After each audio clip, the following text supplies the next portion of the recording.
കൂട്ടുകാരെ, ഇത് കണിക്കൊന്നയാണ് കേട്ടോ. ഈ മരം 3 കൊല്ലമായിട്ടോ വെച്ചിട്ട്. ചെടി വലുതായി കേട്ടോ. ഇതിപ്പോഴേ ഇങ്ങനെ ഒരു മുറിവ് പോലെ ഉണ്ടായിട്ടേ ഇതിന്നിങ്ങനെ വെള്ളം ഇങ്ങനെ ഒഴുകുകയാണ്. എന്താണെന്നറിയില്ല കേട്ടോ. അതുകൊണ്ടോ ഒഴുകുന്നത്. ഇതുവരെ ഇതിൽ പൂവൊന്നും ഉണ്ടായിട്ടില്ല കേട്ടോ. ഇതെന്താ ഇങ്ങനെ വരണമെന്നുള്ളത് അറിയുന്ന കൂട്ടുകാർ ഒന്ന് കമൻറ്റ് ചെയ്യൂ കേട്ടോ. പൂക്കാൻ വേണ്ടിയിട്ടാണോ ഇതെങ്ങനെ ഉണ്ടാവുന്നത്? പക്ഷെ മുറിവൊന്നും ഇതിന് വെട്ടൊന്നും കൊണ്ടിട്ടുണ്ടായിരുന്നില്ല കേട്ടോ.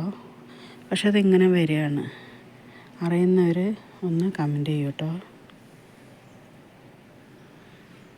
ശരി. ഇത് അതേപോലെ ഇപ്പുറത്തും ഉണ്ടാവുന്നുണ്ട്, ഈ ഭാഗത്തും ഉണ്ടാവുന്നുണ്ട്. കണ്ടോ? അപ്പം അറിയുന്ന കൂട്ടുകാരൊന്ന് കമൻറ്റ് ചെയ്യൂ. ഇതെന്താ ഇങ്ങനെ ഉണ്ടാവണം എന്നറിയില്ല.